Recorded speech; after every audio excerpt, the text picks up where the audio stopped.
Good evening, Warriors, and welcome into another edition of the R&R Sports Report. I'm your host, Randy Isbell. With me, as always, Mr. Robert Hagan. Robert, my watch says it's Tuesday. It feels like it's December. How's it going? Listen, you and I have been so busy. It is crazy. What is this? Our third episode back together, back on Tuesdays Yeah, since aren't you sick of me our yet? busiest. Well, here's the thing. We didn't talk about it last week. We're going to talk about it Yeah. now. Happy birthday last week. You Yes. had a busy week. You turned 40 last week. And you also got married, sir. Congratulations. Yeah, You and thank you Haley so got married. much. We didn't talk many about I think we were kind of keeping it a little quiet going into it, but Well, you didn't congratulations. know if she was going to say yes when the actual time came. Luckily, she did. Yes, we got married on leap day. Thank you so much. A lot of people laughing that I only have to remember once every 4 years. I still will forget. I guarantee it as things go on. But Tribune did a whole story on it as well. Why I don't know. There was a comment on their Facebook page under the story going slow news day. Yes, it had to have been a slow news day if we ended up on there, but it was a lot of fun. Thank you so much for coming out and celebrating with us. So it was a very busy week last week. Again, we're 2 days in. It already feels like it's a busier week than last week, but we're making it do. We're having a good time. I figured we would have a slow week as Washington State, Idaho State boys just wrap up state tournament. I figured things will be a little bit calmer. We'll talk a little bit more baseball. No. LCSC, there's so much going on, and the crossover is still going on with the Warriors. We'll talk all about that. Like you said, Washington State tournaments got done this last weekend. Idaho boys got done this last weekend. We'll break down everything that happened at all of those tournaments. Once again, we hope Zach Eastman will be on in the second hour of the show. Slightly less busy as he is now the coach of the reigning and defending Lapway State champions, as he was able to get the title back, as did all of his kids. We'll talk to him hopefully in the second hour. Also on today's show, you did say there's so much LC news that we're going to get to. We'll talk a little bit of NFL franchise tags. All went out today. Now we can start focusing towards free agency. There was the big news with Russell Wilson. We'll talk all about that as well. We will preview the NL East as far as Major League Baseball goes.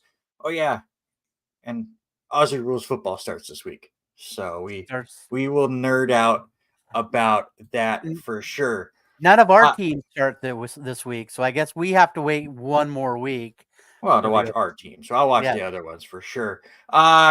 Just a quick thing. We'll talk about Chris Mortensen passing away, a big reporter, obviously for ESPN for so many years. We will honor him in the second hour with a special edition of sports-related draft. I almost said bad brackets because I'm promoting that as well. Bad brackets, if you've not seen this show or that show, bad brackets is where I get three people together. I create a 24-item bracket on something specific, and I annoy the three of them with my bad bracket. Robert knows all about that. Rancid Randy made his appearance last night, and I had to agree with a fellow Harry Broadhurst tonight. Yeah. So it was. That is for next week's episode. Get ready for that. The episode that just dropped yesterday, Best Wrestling Video Games, as the new WWE 2K game came out last night if you pre-ordered it.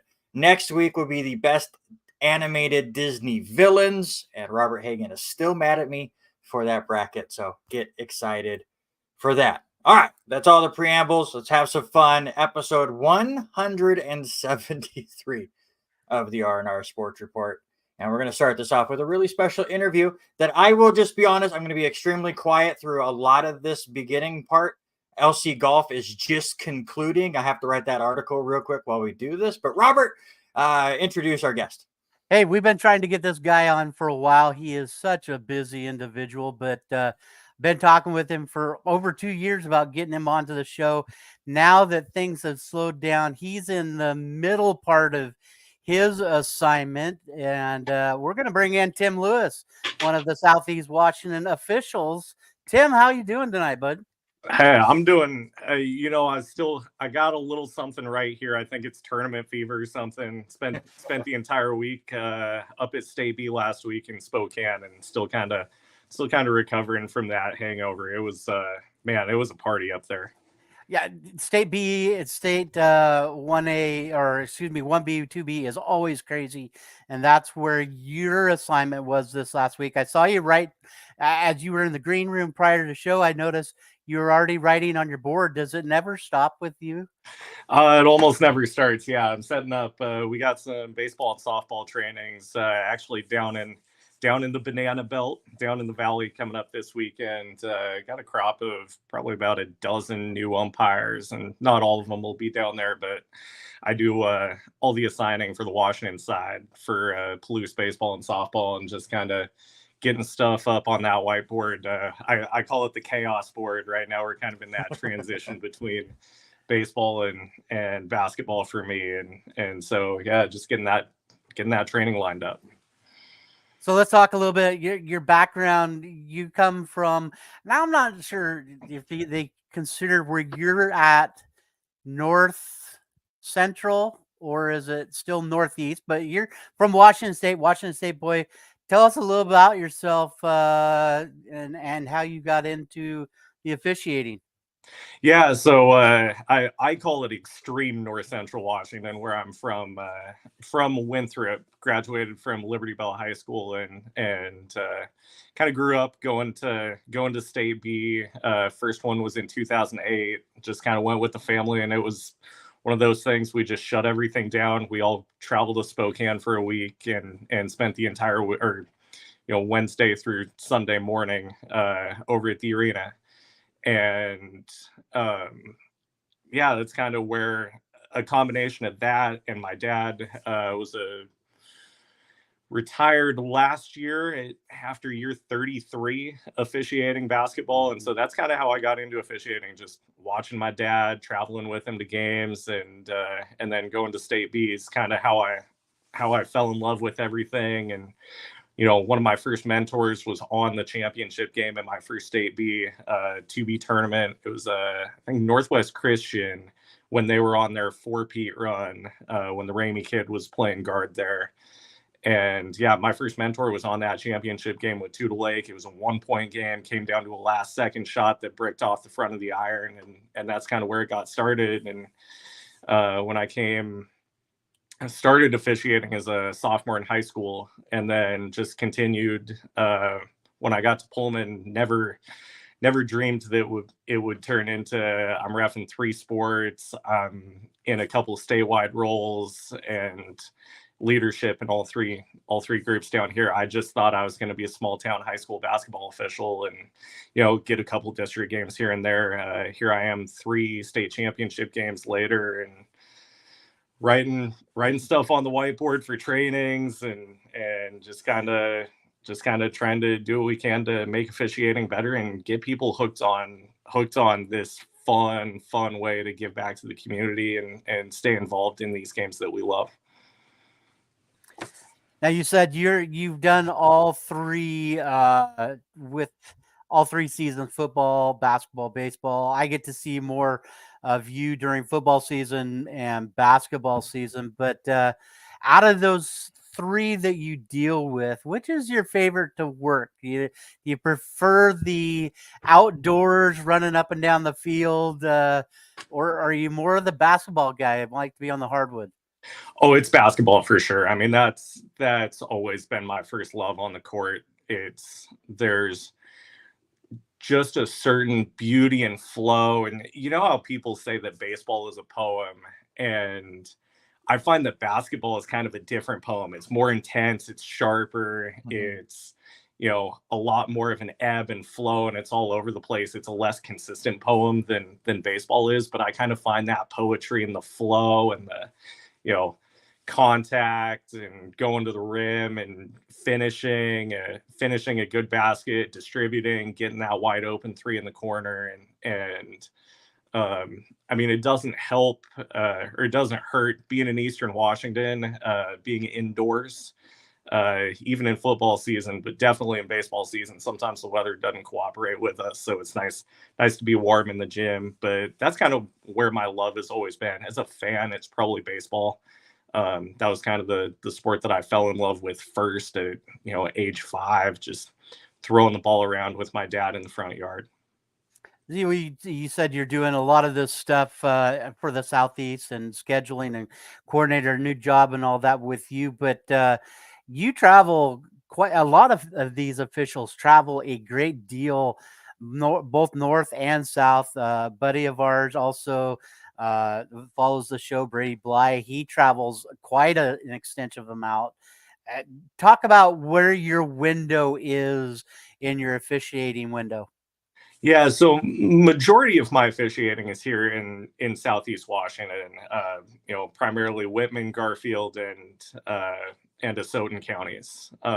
But so last year I didn't get to do much traveling this past year, but the year before I got to do a little special assignment. Went up and did my first 4A games up at Wenatchee High School with one of my old mentors up there, and crossing over with some of the Chelan County guys over my Christmas break, and just kind of everything lined up. It was convenient. I was on my way over to the west side of the mountains. We didn't have any games to cover here. And so got to do a series at Wenatchee, a series at Eastmont, and a series at Chelan. And so it was cool to be it wasn't quite back home for me, but schools that I'd grown up kind of near, and to get some of that. So I do a little bit of traveling there, and then I do some NWAC baseball as well. So I get to make the trip to Pendleton, the trip to Walla Walla CC, Spokane Falls, all that stuff fairly regularly. You talk about your mentorship and a lot of these guys that you worked with, one of which I remember the article come out last year when your father retired. You got to officiate with him a couple times, did you not? Yeah, so we started, I was probably in 8th grade, maybe even 7th grade, just working 3rd grade AAU games together at 9 a.m. on Saturday down at the Methow Valley Elementary Gym. And we did that for a couple of years. And then we got to do a couple JV assignments here and there. And then I never, obviously being a high schooler in a pretty deep group, didn't do any varsity ball. But I got to come back my sophomore year at college, and we did our first varsity game together at Pateras High School in 2015, maybe January of 2016. It was right around Christmas that year. And we got to do another series up at Oroville together the following year. And then we went 7 years without working together. Him up in Okanagan County, me down here, and it never really crossed over. Not enough games up there during Christmas, and we typically go to the west side for Christmas anyway. And then finally, we got to do our last show together last year back at Pateras. His favorite gym, it's tiny. Like if you've ever been in Oakdale's gym or Garfield Palousa's gym, I mean, it is that small at Pateras. It is probably 6 rows on each side, 3 feet of space off of each end line, 2, maybe 3 feet of space off of each sideline. It is tight. We always called it the tinderbox, but that was always my dad's favorite atmosphere. They packed it. It was Waterville Pateras, nice rivalry game. Both games were close, intense. Great time, and a great way for both him to go out and for me. One of the things that I wrote in that post coming off of that is we don't usually get to choose our last moments, right? And sometimes we don't even know when our last moments are. And so to be able to choose that's going to be the last game with my dad in that atmosphere, it was pretty cool and pretty special, and something that I don't think either of us are going to take for granted. You talked about it. Different facilities mean a lot to a lot of different people. I was going to ask you this a little bit later, but I'm going to bring it up now since you brought it up. Randy and I have got into doing many games, different places. Prosser is one of my favorite gyms, even though it's a ways away. It is that tight gym. I have called a couple games, and I don't remember, Randy, if you have done this. I have done Grangeville, Grangeville's gym reminds Oh, me of okay, being up over the top of the, in the crow's nest. Mhm. Other than Golden Throne doing Lewiston at LCSC, sir, I'm going to put you on the spot. What is your favorite gym to officiate in? Oh man, I mean, I probably got to disqualify the arena too. Spokane Arena, that first title game, Sunnyside Christian, Yakima Nation, they packed it, man, and that was a pretty cool experience. My second state final the next year, also in the arena, Brewster Life Christian. I mean, 5,000, 6,000 people there. Did a semifinal in there with it was Brock Hervey's senior year at Kittitas Brewster, and that is such a great atmosphere. But I mean, scaling back, there's so many over the years, from North Central Washington. I mean, Brewster always brings it at their home gyms or at their home games, and there's nothing like working Brewster Okanagan, Brewster Tenasket, just those backyard brawls up there. Brewster sticks out. I mean, Patera sticks out because of the hospitality. It is that small town, really that small town. They all show up, they all pack it out, and at you know at the end of the day, you're still their community members, you're still their friends, you're still their neighbors. They're the next school south of Liberty Bell, where I grew up. Here, I think the biggest throwback has got to be Colfax. They've got that upper tier, and the band is rocking. And that was like my first big varsity assignment. My sophomore year of college was Lind Ritzville at Colfax, and they're both top. All four teams in those games were top 15 teams in the state. I mean, it was one of those games that you look, you see it on the schedule, and you're going, I really hope I get that game, and I ended up landing that one. Mm-hmm. That's probably Colfax, and I mean, Clarkston's crowd is awesome. The pride in Clarkston is awesome. I wouldn't be hurt if we got a couple updates in the gym sometime soon. And Robert, you hear me say that pretty much every game, don't you? But no, it's all the schools down here really pack it more than you see some other spots in the state, and I really appreciate that. But yeah, like I won't lie, the atmosphere at Colfax is so much of a throwback to my childhood days with the pep band and everything. It's great. I mean, everywhere down here is great, but that one stands out. So you talk about these great moments. You talk about Golden Throne. You talk about playing or reffing at the Spokane Arena. Do you kind of have those same nerves that some of the players have? Because I get there early enough to do play-by-play, and you start setting up, and you see the referees all start showing up with their little suitcases and stuff. And obviously, you're there early enough to kind of get yourself in the right mindset. But do you kind of have to be like a player or coach and get yourself into that, like, all right, it's game time mode? Or what is your pregame ritual, especially for your big games? Oh man, my pregame ritual starts early. I mean, I am such a film nut. I watch the teams that I'm reffing. I watch my own games. There are a lot of nights where I'm up till 12:30 or 1 o'clock watching that night's game on NFHS, trying to break stuff down. So the preparation starts the night before, really. But Randy, that's a great question about nerves. My initial response is never. But that's obviously tongue in cheek. For most of the regular season games, like I really used to get those nerves. And it doesn't help that I'm already a high energy official. So sometimes a little bit younger in my career or earlier in my career, I would bust out and be super high energy and just be wired the entire time. I've calmed down a little bit as I've gotten deeper into my 20s, but some of those nerves have washed away. But the moment, every time it comes back, like that moment where you're like, okay, I've broken through those nerves, I've broken through that ceiling, there's a game that pops up, and I felt like that, going through the 2018 season, going through the 19 season, and I showed up at that first state B in 2019. I'm going through the tournament. We get the first game, and you're expected. Like I was expecting, man, I'm gonna walk into the arena and I'm gonna be nervous as heck, and I'm gonna have to calm myself down and chill out. And I did. You walk out and you see the arena, and it's a little darker up in the ceiling and super bright down on the floor. And they just gotten new floors that year.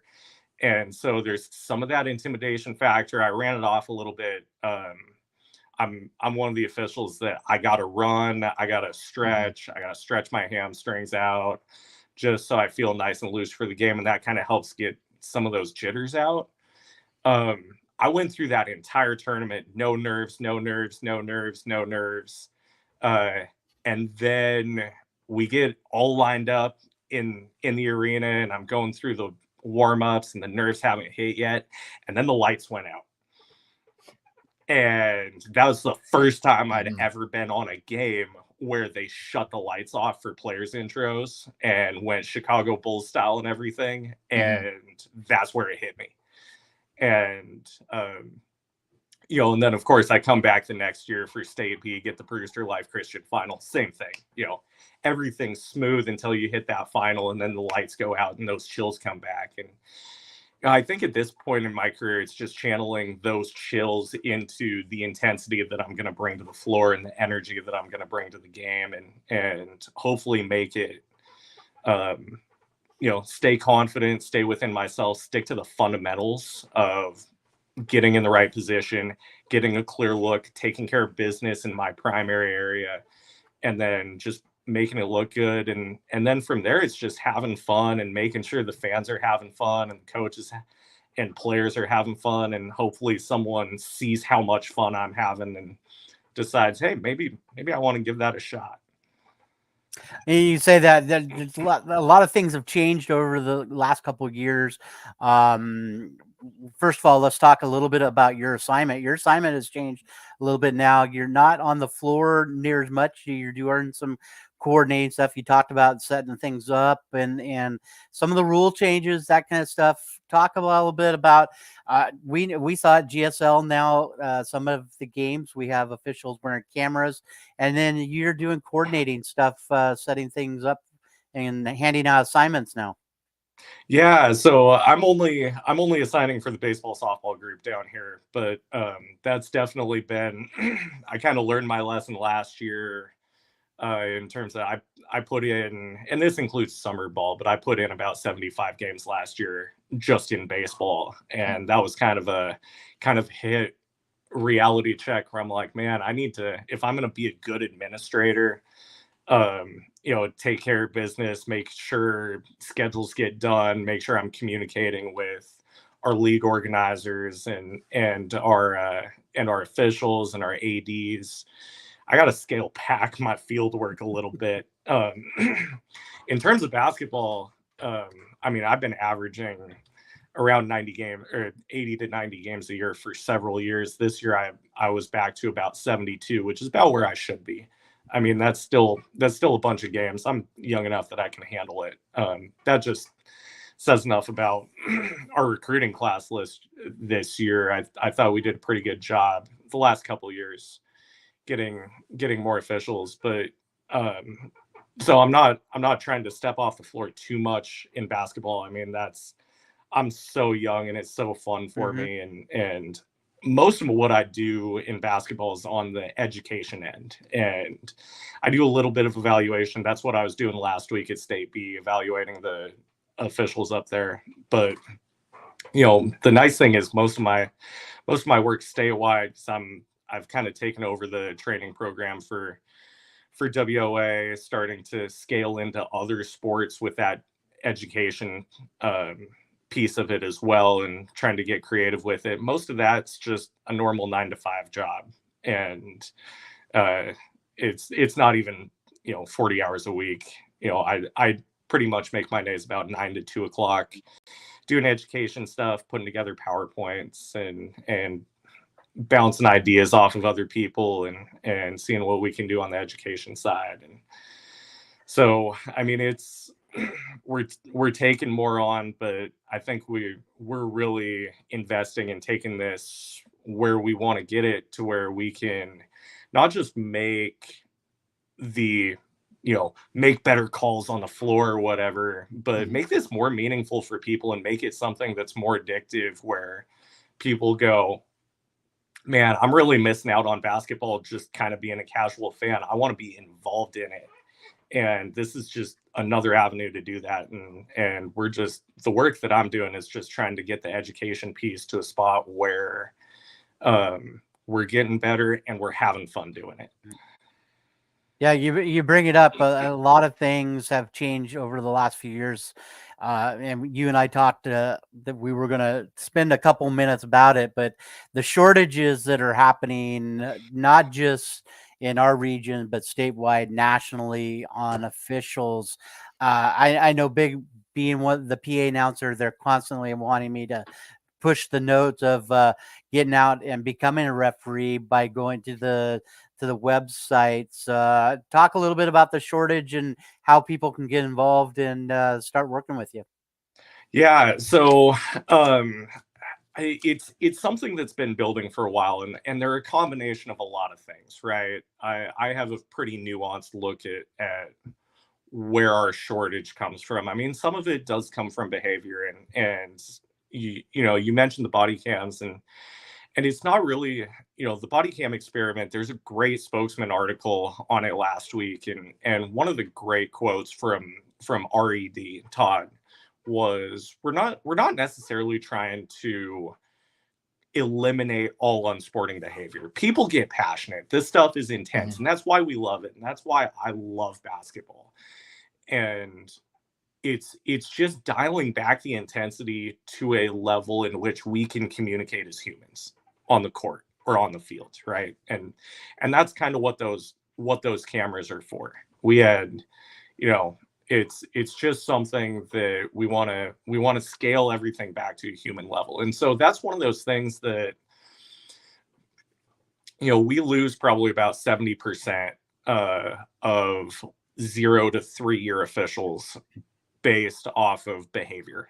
I mean, that's according to the NASO, National Association of Sports Officials. They've run 2 surveys, one in 2017 and one last year. And that data is pretty conclusive that between 60 and 70% of our 0 to 3 year officials are leaving because of behavior. And so this is just a step that we're trying to de-escalate that behavior just a little bit and see how many drops we can put in that bucket to kind of scale that behavior and stop some of those crazy YouTube moments that thankfully, they're fairly rare in Washington, but there are enough of them out there to kind of deter people. Kind of the second thing that we're looking at with the officiating shortage is sometimes we have a tendency to get stuck in the mud, and it's just a human thing, and it's not just officials, but we get stuck in, that's the way we've always done it, and so that's the way we're going to do it, and get locked into some of that complacency. And I think that's why we've had such great success over the last 2 years coming out of the pandemic, where we took about a 40% hit on our numbers. The basketball group has recovered that, and we actually got a net. Our numbers are back to about 2018 levels this year. And our baseball, softball numbers, I don't think we've seen this number since about 2017. I'm sitting around 30 to 31 certified umpires. Last year I had about 21. So, we're definitely trying to buck the trend here by getting more creative and having more fun with that shortage. And, obviously the pandemic kind of gave us a little bit of a hit, but it's been building between player behavior, us getting in our own way, and then, stagnant pay for several years. We had a $15 a game pay bump last year. And so I think that's kind of got us to a point where when you break down the hourly, I'm probably somewhere around 22 an hour for a night of varsity basketball, when you factor, if you count drive time as work time and mileage as the money that we're getting, as opposed to just reimbursement, I mean, it's about 20 to 22 an hour for most of our officials. So it's pretty average. It's pretty right in that ballpark. We're not saying that the pay is great, but at least we're making a little bit of money. It's a great side hustle, a great way. It paid my way through college. And you know, the last thing they asked about, Robert, just to hit on it, in terms of how you can get involved, I mean, whether it's District 2 or Southeast Washington or wherever you're watching the podcast from, National Association of Sports Officials, NASO, great resource, and they've got some pretty quick links. Or you can reach out in Washington. You just Google Washington Officials Association. It's one click, and then on the right side of the page, sign up to be an official. I think it says become an official on that first page. And I think it's WOA-officials.com is where you go through there. Or, if you want to reach out to your local association, I mean, you can get that resource through WOA. Athletic directors, I mean, they have all the local ADs have my contact info, or, on the Idaho side, my counterparts are Rod Snar, Kenny Hobart in the spring. I think Corky's still doing basketball during the winter. So reaching out to Greg Morrison over on the Washington side during the winter for basketball. I mean, it's all out there. So many resources, just a couple clicks away. Washington Officials Association, Idaho Sports Athletic Association, or High School Athletic Association, or NASO. They'll all get you to the right place. Yeah. We have our buddy Eric Watkins also in Jacksonville, Florida. He also does stuff and brings that up all the time. So, get involved. That's what we're wanting to hit at. So yeah, Idaho's definitely in the same boat, especially in basketball. I feel like every Lewison game I call, it's the same three people. Every time I even go up to Coeur d'Alene and then two of them are there. I'm like, what is happening? Why are they always the same four faces? So yes, if you're interested, go to all those places that Tim just brought up. I just have a quick question. I'm curious.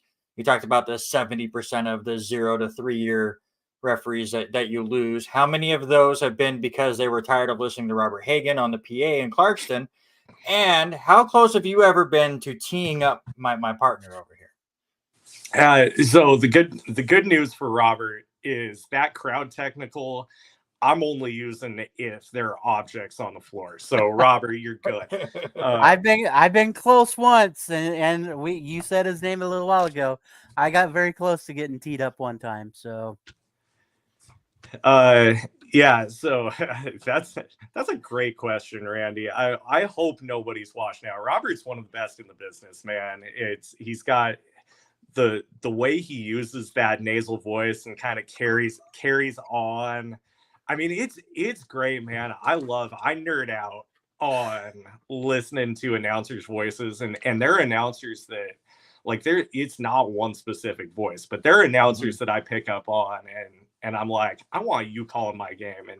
And Robert's one of the fun ones, and super personable, and always great to talk to in pregame. I always spend a little too much time at the table. But between talking to the table crew and talking to Robert, it's a people business, and that's why I do it. And Robert, you've been a good friend the last few years, and love to keep that going, and love to hear your voice. Yeah, I appreciate that. We didn't say it. I need to bring it up.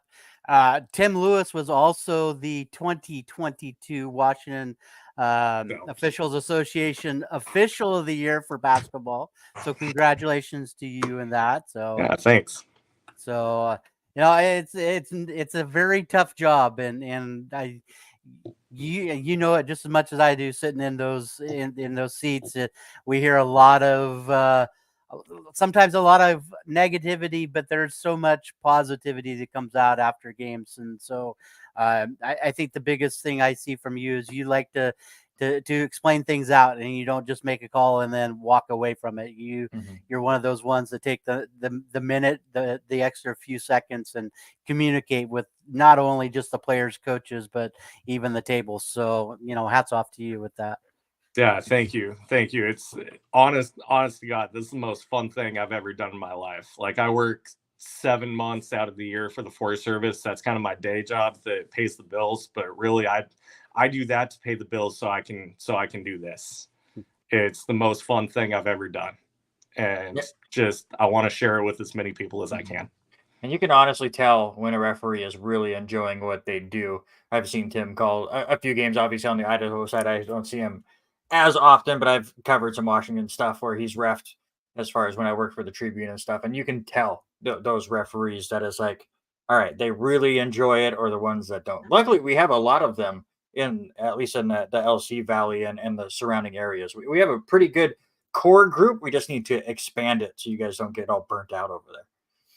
I do appreciate him. He's the only official that brings me, for football especially, he will bring me a tag, or he will text me and let me know who the officials are for the game. So I know I'm not going in blind. So that's the nice thing. So Sometimes when I'm feeling really nice, I'll even give you pronunciations on the tough ones. and it does help out, especially when we get to the college side. So, yeah. Tim, we appreciate you taking a half hour out of your time tonight to spend on. I know you and I've conversed about this for a couple of years, getting you on the show, and we really appreciate you taking time out to join us tonight. Yeah, thanks, fellas. Appreciate you guys, and let's do it again sometime. Absolutely, a lot of fun. That's Tim Lewis, referee in the area. We appreciate him very, very much. It's a great conversation. Once again, it's one of those people I put. Oh, we'll talk 15 minutes, and then I looked at the clock and went, "Well, that was 20 minutes ago," and I'm not bored at all. A lot of fun talking to Tim, and you brought it up, and we have the lucky deal of listening to the crowd behind us going off on some of these officials. And I had so much fun this year listening, because calling games for LHS, I'm always right next to the visiting crowd. So obviously they're going to really think, oh, there's home cooking, all that stuff. The amount of parents that have zero clue how a sport works are always the loudest over every call. I remember one game I called this year where a lady kept yelling foul every time her kid crossed the half court line because Lewiston was trying to double team him in the corner, to the point where she went that's and stopped because Lewiston actually did not charge him this time. She was just constantly just saying that's a foul every time he crossed. It was, referees always have to deal with a lot of stuff. Obviously, you have to have some thick skin, but as long as you can find the enjoyment in it, like obviously Tim does, you can have a lot of fun. Yeah, I mean, that's the same. Kramer Gym, and off to my left side is the away fans, and it gets crazy, especially the Pullman game, or you get the East Valley guys down. It is what an environment, and to be able to do that and have fun with it, it's awesome. So if you do want to get involved with that, like he said, go to WOA, click on the link, or message one of us. We can get links and emails to any of these officials, whether you want to do Idaho or Washington or even Oregon. So talked a lot of basketball with Tim, as that's his favorite sport to officiate. Let's stay on the basketball side. Clarkston girls had a pretty good state tournament, fell just short of a state title, but I think a pretty good performance for the Bantams this year. Yeah, hands down performance. The Bantams felt like they kind of got nipped a little bit with the number 5 seeding, but they come out and end up taking third. Wednesday's game, they wanted to make a statement. They did. They come out and beat Enumclaw 62-32. Lexi Villavicencio at 13 points, but biggest stat in this one was the turnovers. The Bantams scored 34 points off of turnovers against Enumclaw in that one, and it was great to have that game going in my classroom on Wednesday afternoon. I had probably close to 20 kids in watching the game as it was going on early afternoon in that one. And then on Thursday, same thing happened. Jumped out. Bantams defeated Archbishop Murphy 55-42. Bantams held the Wildcats to 17% shooting in that one.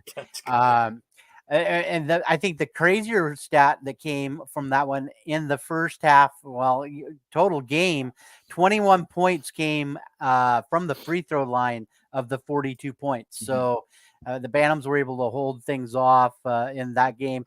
Eloise Teasley had 15 points, Kendall Wallace with 12, and Ella Levitt also having 10 points in that one. And then Friday, they ran into who will become the state champion, was the Linden Lions. Bantams just had to go against some big girls. They had a 6'2" girl and a couple of 6-footers. Ella Levitt and Eloise Teasley, both of our play the bigs for us in that game. Kind of got manhandled by one girl there in that game. I want to say her name was Mills, who ended up being pulling up my list here, Peyton Mills from Linden, who ended up becoming the MVP of the 2A division. She just literally pushed herself around in that game. So it come up a little short of that one. The Bantams fell 61-43, put them into the third or fifth place game, and they were able to get some revenge against Prosser, and they took on the Mustangs a week earlier and lost. They came back, had a huge second half. Bantam shot 43% in that game. Ella Levitt comes away with 16 points. Unbelievable performance, and it was that upbeat tempo we saw all season in that game. And so Bantams end up knocking off Prosser 64-38, take home third place. Ella Levitt, who is going to be the KLEW Player of the Week. She got honored with that. I know she was in the running for the Tribune Player of the Week. Gets first place team 2A at the state tournament. Kendall Wallace comes away with second place team in there. So a great showing by Coach Debbie Sabota, those entire girls, the coaching staff, and Bantam Nation traveled quite well from what I understand. Yeah, absolutely. Very good outing for Clarkson. I know they are probably slightly disappointed. They didn't come away with the state title, but really, really good run for the Bantams. They finished 26-2, or was it 27-2? I saw you post something and Shannon Wilson argued with you. 26-2. I did correct Shannon with that, but it was a great season. Double checked all that with Brian and all that. But the team that ended up knocking us out on Friday, Linden, unbelievable season they had. They ended up making and finishing that one off. They come away with the win. They knock off Ellensburg, who has been number one for like 2 years, and snapped their 75-game win streak. So crazy. Linden had a couple of big girls in their game too. So highly impressed with what our Clarkson Bantam girls did this year. Yeah, other results as far as Washington girls go, Colfax unfortunately lost both of their games in the state tournament in the 2B area, and Napavine ended up getting the win there. You look at the Washington side, congratulations to Colfax.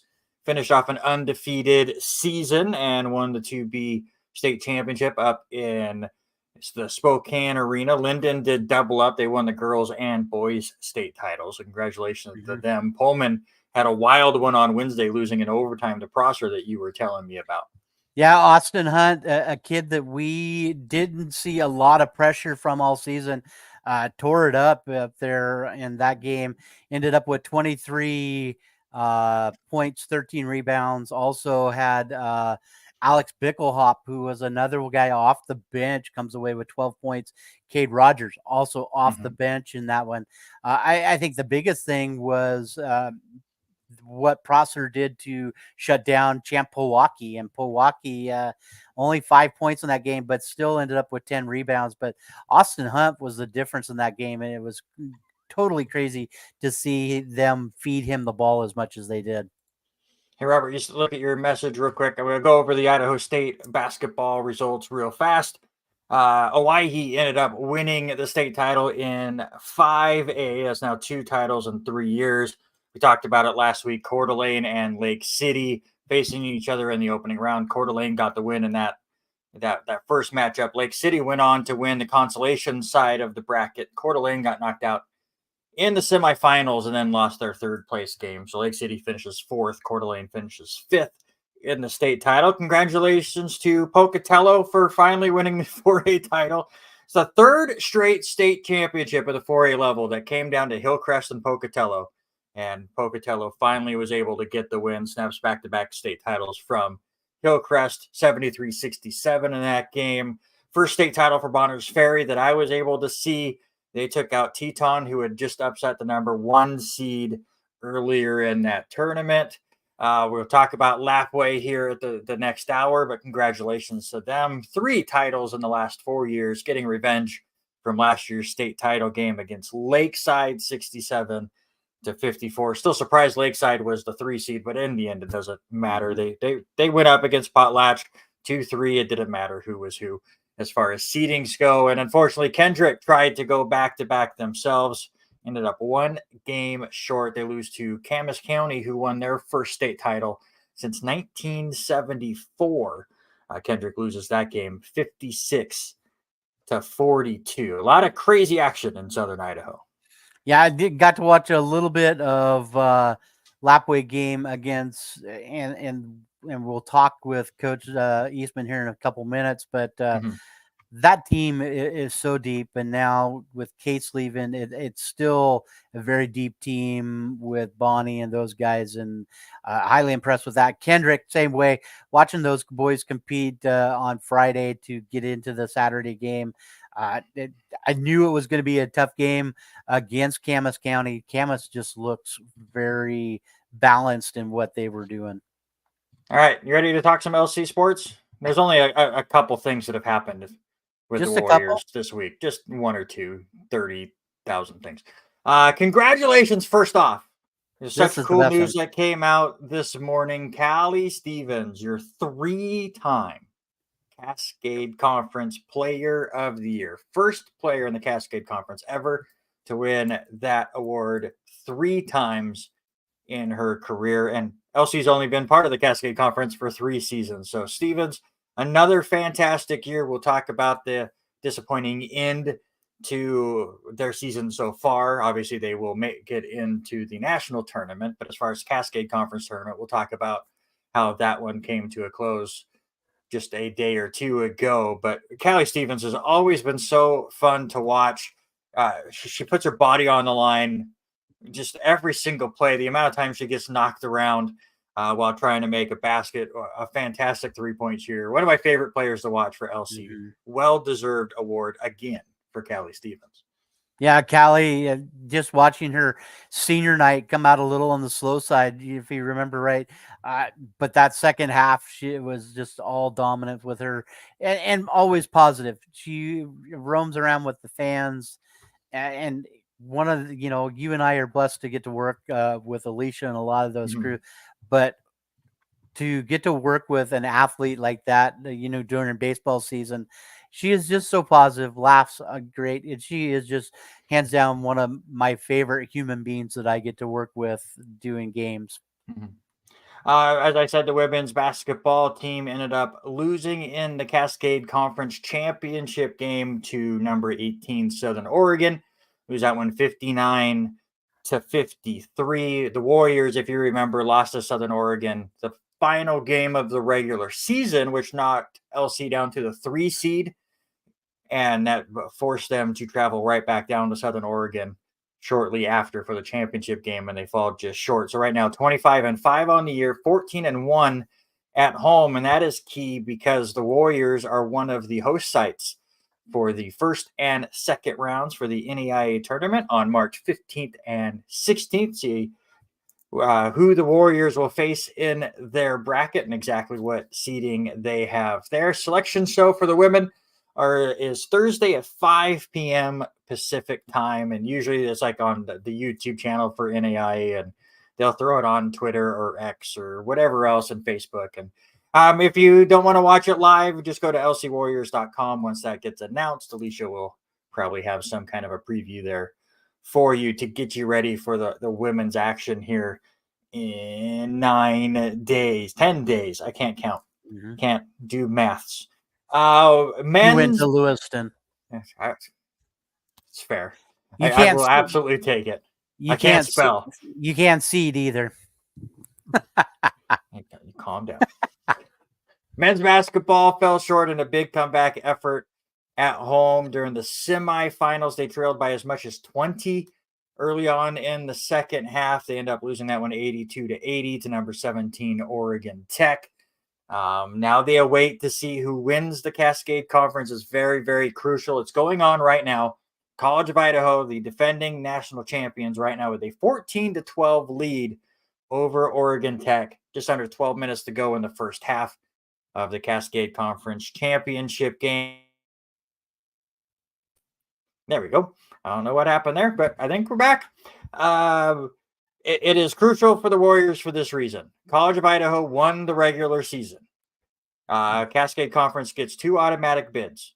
Your tournament winner and your regular season winner. If that's the same team, it is not who ended up being the runner-up in the tournament. It's the runner-up in the regular season.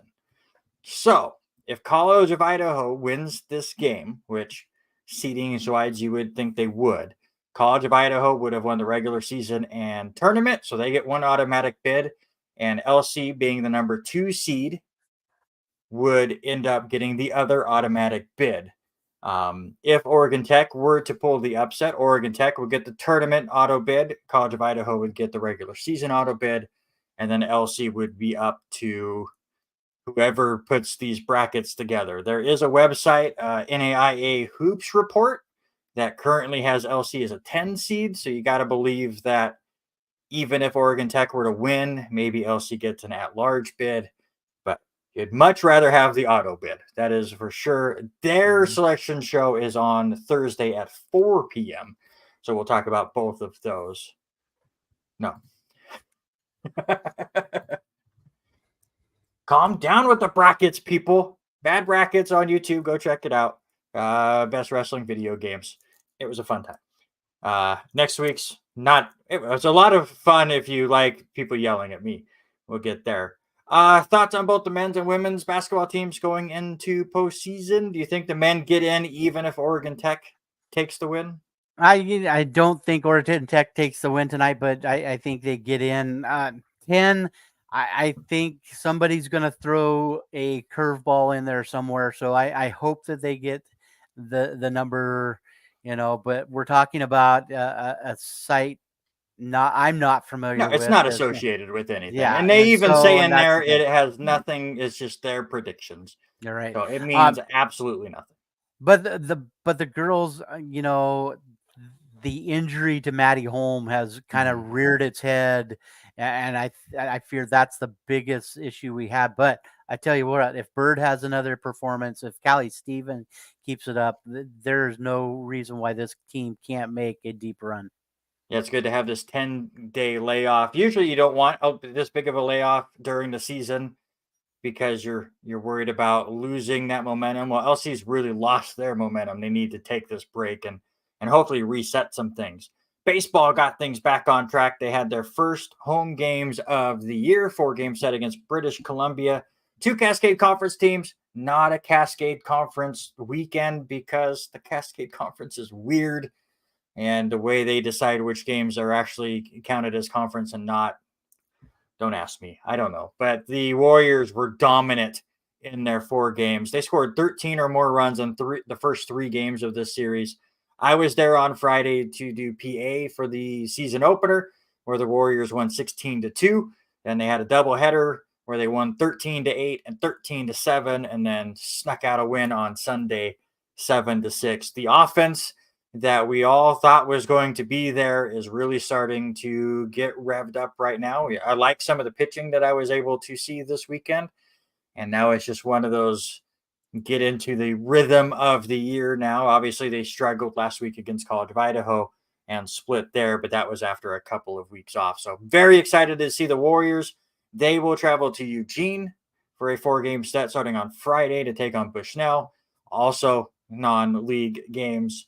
And the next time you can watch them at Harris Field, March 23rd and 24th, when the Warriors will host Eastern Oregon. More LC news. There's so much.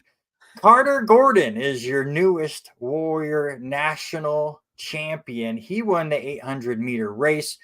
I went to try to find the video, but I am not a paid member of athletic.net or whatever the site that was hosting all of that. But Alicia posted it on her site. I'm sure you can find it on the LC Warriors Facebook page as well.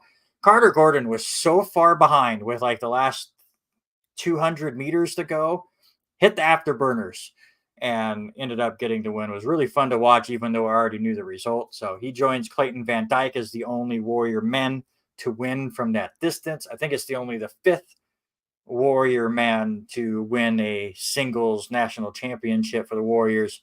I believe that's what I read from Alicia's article. And he was one of 15 All-Americans that were honored from LC in the indoor national championships in Brookings, South Dakota. You can find all of that on lcwarriors.com. Men's tennis won twice this week. They're now 5-0 at home. They beat Puget Sound 6-1 on Saturday, beat Whitman 5-2 on Sunday. Really tough matchups as they take on some NCAA Division I teams this weekend. Montana comes to town on Friday, Idaho State on Saturday. Women will be back in action. They face off the same two teams at the same time. Dance concluded their first season, scored a 54.6 in the virtual duel against Hope International today. Yes? I want to know, did you watch the virtual dance competition? No, I did not. It was weird when I read our notes. I'm thinking virtual dance competition. How many people? I'm sure a lot of people watched it. I did not today, but it was just LC performed on their gym floor. Hope International stayed there, so no travel costs. It was a Zoom-in competition is how I picture it in my head. Golf just started their spring season. I said at the beginning while we were doing the interview with Tim that I'm trying to finish up this article. I'm still waiting for these final group scores to finally get posted. Everyone says final except for 4 girls. Then they all say they're on hole 1. So obviously their automated scores did not work. So I'm waiting for those women's scores to come in so I can finish this article. It was a rough start to the season for both the men and the women, but you expect that early on in the year with the weather that we've had here, not a lot of chances to practice and get warmed up. I expect them all to turn around as the spring season gets going. I'm out of breath. Robert, talk about something. Well, let's talk a couple of things really quick. I know I'm going to drop it. We talked a little bit of area high school. I'm going to jump ahead a little bit. Congratulations to Soton High School senior Mr. Gavin Els. He committed to playing baseball at the next level. It's going to become a Warrior, but a Walla Walla Community College Warrior. He's going to go down to Walla Walla, play. If he's anything of an athlete in baseball and as he was in football, this guy is going to go a long way out with that. And also, good luck to the Clarkson archery team. They get ready to head off to state as state competitions happens this weekend. Quick update for you for those that are curious. Oregon Tech with a 26-22 lead over College of Idaho. 7:35 to go in that first half. I'm trying to stall here real quick as I pull up my other notes.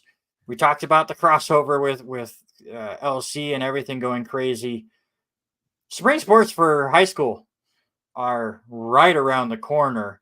And I would like to remind everybody that LHS baseball begins this weekend. I am already shifting other sports here as the Warriors will open up their season against Central Valley on Friday up at Church Field at 4 p.m. And then the fun one, please go make this as loud as possible. We were unable to do it last year because of scheduling. They bring it back this year. Lewiston and Clarkston playing over there at Harris Field Saturday at noon. Go check that out. I'll have all of the coverage on the River 105.1. You guys bringing baseball play-by-play back over on your end? I have not heard anything yet. I looked at the schedule. We've only got just a few home games. So Yeah. we're looking to see, it seems like it shifted a little bit. Yes, we always play a fair amount of double headers, but this year looks like just one double header at home. Everything else is a single game. So It's we've got their first official, not a tournament game, will be on the 22nd as they travel up to Orofino. And Orofino is one of our favorite places to call it. yes, It's it's beautiful. beautiful field to look out. I might try to drive up to that one. That's a Friday afternoon game. Might try to go up there and watch that game as they take on Orofino. And the first home game for the Bantam baseball team will be Wednesday the 27th as they host East Valley in that one. It'll be a single game there. And then for the softball girls, they still have not posted a schedule yet, so I have not 1,000% on when their starting games are yet. Yeah, it looks like the 16th for the Bengals softball team as well, as they will host LeGrand to start their season here in just a couple weeks. But Lewiston baseball is the same as Clarkston this year. They have the 2 games this weekend. They play a doubleheader against, I believe, Coeur d'Alene the following Saturday, and then they don't have another home game for over a month. Right? Yeah. They go down to do their Southern Idaho tournament, and then it seems like all of their 4A league games are on the road this year. So most of their games away from Church Field. So I'm going to have some quieter moments, hopefully. Well, all Maybe. of our home games are more front loaded because they're all in April.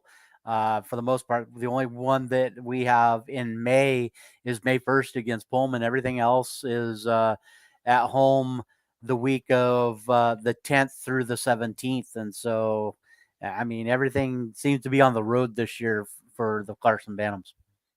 Yeah, absolutely. We'll get to that. We're still waiting for Zach Eastman to hop on. Hopefully, he's able to hop on this week, as we were unable to connect with him last week. We're fingers crossed that he's able to hop on. Let's move on away from some local stuff real quick. Hit the National Football League. Jason Kelsey did retire. We all kind of expected him to do that. Obviously, a Super Bowl champ with the Philadelphia Eagles, 7-time Pro Bowler, 6-time All-Pro. But that was an All-Pro retirement speech by Kelsey. Yeah, 100%. And the way he talked, writing things down, just the emotion. And I even saw an article after this, and this came from MSN, of how much it was a needed retirement from a tough guy, and to show that lighter side of him. Unbelievable. I think this guy, I even saw it on Greenberg's morning show about how he's going to go on, whether he's a social network star or he gets on someplace, he's going to bring that intensity, I think, as much as he loves doing his podcast. Yeah, he's very lighthearted on his podcast with his brother Travis. I like watching some of the clips from that. He's going to be a fantastic personality. And you just got to believe, obviously 13 years as an offensive lineman is really going to take it out on you. And then this whole tush-push thing where he just gets dogpiled every single play really had to take it out of him as well. But Jason Kelsey, one of the best to do it at his position. And the Eagles are definitely going to miss him next year. Free agency gets underway on March 11th, and teams can start signing people on March 13th. But usually by the time we hit that date, we know half of the free agents and where they're going to end up going, because you're not supposed to talk to the free agents until March 11th, but it always seems like 20 minutes after that whatever time frame they allow, and go, all right, the new season has begun, you can talk to free agents. We get 37 reports of so-and-so's going there. It's like, did you really have a 5-minute conversation, or has there been a lot of tampering going on? That's why they call it the legal tampering date of March 11th. Just, you gotta love the NFL sometimes. There's conversations going on all the time. I mean, hey, let's go have a cup of coffee. I'm going to fly into Denver. Let's go have a cup of coffee with Russell Wilson for a couple minutes and then Right. move along your way. I mean, it happens. I mean, it's just what the society, what these owners have made it look like. So Mhm.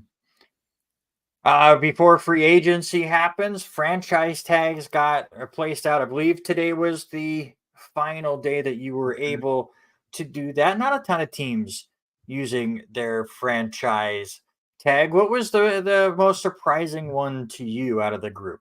the one that shocks me more than all of them. I know our buddy Robert Taylor would probably argue a little bit with the Snead one, but the one that stood out to me, I was shocked, was T. Higgins. Higgins has gotten a lot better there in Cincinnati, has become a decent target for Joe Burrow. So I was very shocked to see them not get a deal done. Well, I just want to reiterate, just because you tag somebody doesn't mean As that you're going to make a deal. It's just giving yourself more time to possibly make the deal, or just have them tagged for the year, but they're not going to become free agents on the date we just talked about. Yeah. T. Higgins honestly did not surprise me because of Joe Burrow getting injured during the year. It really felt like this could be a year where Cincinnati could battle with Kansas City for the top of the AFC. He gets hurt, and that kind of falls on its face a little bit. So be able to bring that all back for one more year. I'm excited to see that. L'Jarius Sneed did not surprise me either, because Kansas City does have a couple of key free agents that they need to deal with. And they have said that they are straight tagging him to give themselves more time to make a deal, and to allow Snead to search a trade if he so chooses. They're not afraid to really move him. They just want to be able to have a bit of control for him. So, but honestly, none of these really surprised me. The one that really surprised me is the stuff that didn't happen. Talked about it a lot last week too. No running backs get tagged this year, and it really feels more and more. We talked about it last off season when it seemed like running backs just continued to not get signed. That running backs are just a dime a dozen anymore. Owners and GMs do not care about what you have done on the field. They will quickly replace you with that new young talent that doesn't have 400 carries a year on their legs. And you see it here again. We had a lot of big name running backs that were possibly up for franchise tags, and they're all going to hit the open market. Yeah, it was crazy to see, the talk all last year with Saquon Barkley and how much the respect and Zeke and where they were going to go. So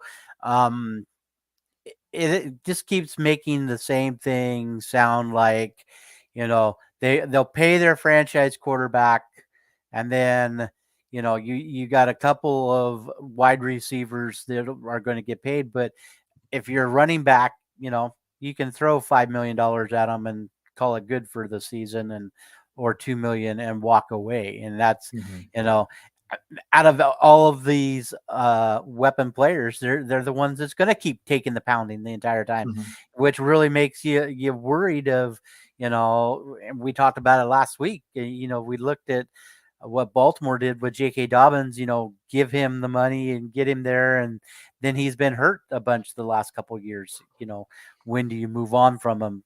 The life expectancy of a running back is not like what it was watching Jim Brown run the ball, Walter Payton run the ball. It's a totally different. You can see it. The NFL has totally changed to a running off, or a passing offense first, through a decent quarterback to set up these teams. Real quick, and I don't know if Matthew, you're still here. You asked this question right when we started the show, but we were having the conversation with Tim and staying on local stuff. But he asked a question that was in our notes, and he wants our thoughts on the moves from the Seahawks today, where they released Diggs, Adams, and Disley, excuse me. A lot of teams are moving some pieces around. A lot of teams are dropping some high-profile names to open up some cap space, especially when the cap space is getting extended as much as it is. But that's some pretty big names for the Seahawks to move here before free agency, right? Yeah, I think Coach Mike McDonald is making a point. as you and I talked a little bit, I wasn't shocked that Adams was kind of let go. Right. Injuries has kind of Yeah, he's burdened him a little bit, but Disley has gotten a few more catches over the last couple of years, and he was starting to really get into the offense. But I think this set just all boils down to the change in the coaching staff and what direction that McDonald wants to go with this team. Yeah, I forget the exact number that the Seahawks save from these three moves.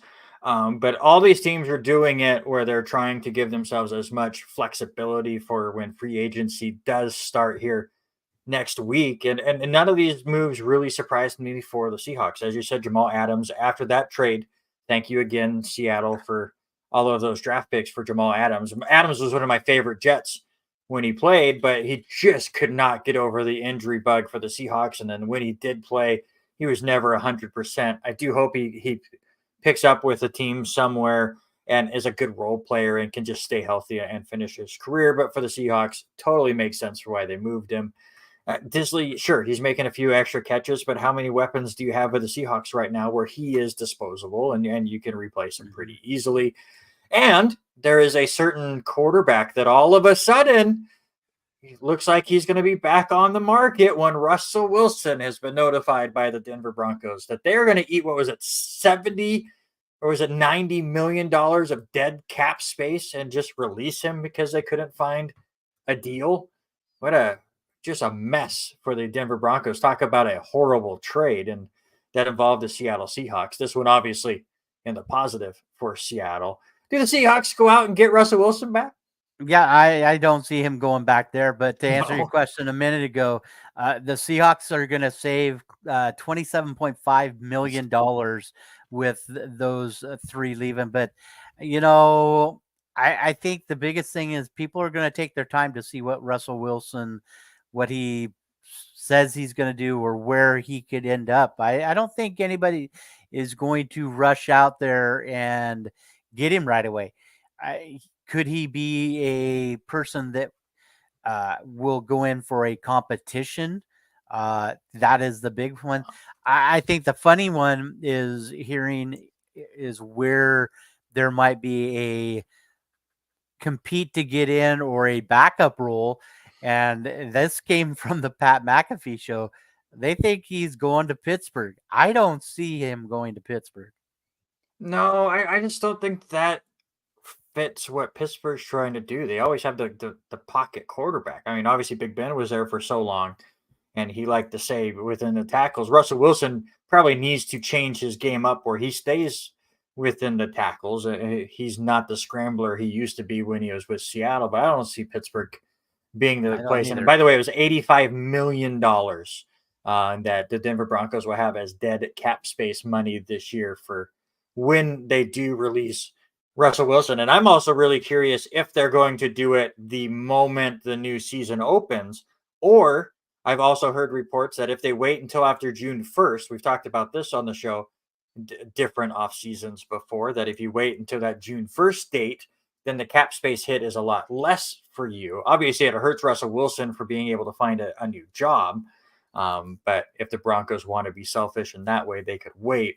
But it really just kind of depends on what the Broncos end up trying to do and what openings happen. And that's where I'm going to bring up this next topic here real quick. We have some interesting names that are either going to be free agents in the offseason or have already been announced as being open to trades. So the first question I'm going to ask you is, where does Russell Wilson end up? If you had to put one team, where does he go? I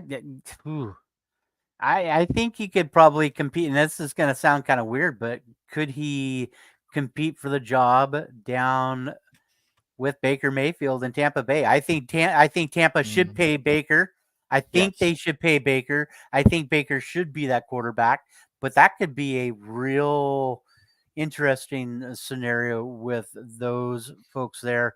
If it wasn't there, I think maybe could it be The Washington Redskins? Or, well, I don't want Commanders. to say Commanders that, wait, they're in the middle of a lawsuit. It might be going back. Who knows? Could it be there? I don't see him going back to Seattle either. So No. this might be a hurry up, wait kind of thing for Russell Wilson. Again, like I said, it really depends if they release him when free agency first opens up or if they wait. The team that is the most intriguing to me that actually could kind of work out. There's two that are on the top of mind. One of them I'll wait for when we get to their quarterback. But could you see Russell Wilson as a New England Patriot? I mean, Mac Jones has been a complete disaster. Bailey Zappi is not the answer. Patriots are what, the number 3 pick, number 4 pick in this year's draft. There's the top 3 quarterbacks out there. Do they really want to take the bottom of whatever is left from the top of that draft class? Or does Bill Belichick, who is, getting up there in age, they have the number 3 pick. I was saying Bill Belichick. Bill Belichick's gone. Excuse me. I've lost my mind. But do the new people over there in New England want to stick with a young quarterback, or do they feel like having a Russell Wilson in there with one of those quarterbacks to learn under him as the way to go? The Patriots are an interesting spot to me. Yeah, they're sitting in the number 3 spot, so you look at how some of things went down in do you think Caleb Williams goes in the top 5 picks? There's a strong possibility. I don't know with the new coaching staff if they want to. Maybe they want to rebuild it, but they want to start fresh with a brand new face right off the draft board. But then you get into the point of inexperience. Who's going to be there? Like you said, Zappi's not the answer. Mac Jones has not proved himself. So no, it just depends on how much of a rebuilding time the Patriots want. Obviously, one that is going to hit the trade market here soon from all reports, Justin Fields, as it looks like more and more that the Bears are going to take Caleb Williams with the number 1 overall pick. They have said that they will make a decision sooner rather than later so they can get working on whatever route they want to go. But you got to believe at this point they seem enamored with Caleb Williams, which I disagree with. I don't think he is going to be a huge star in the NFL. I could definitely be wrong. I've had people that I thought were going to be stars that were not. I'm obviously somebody that is not on the inside on the NFL. I'm just a dumb talking head that nobody watches. But where do you think Justin Fields goes if the Bears end up taking Caleb Williams?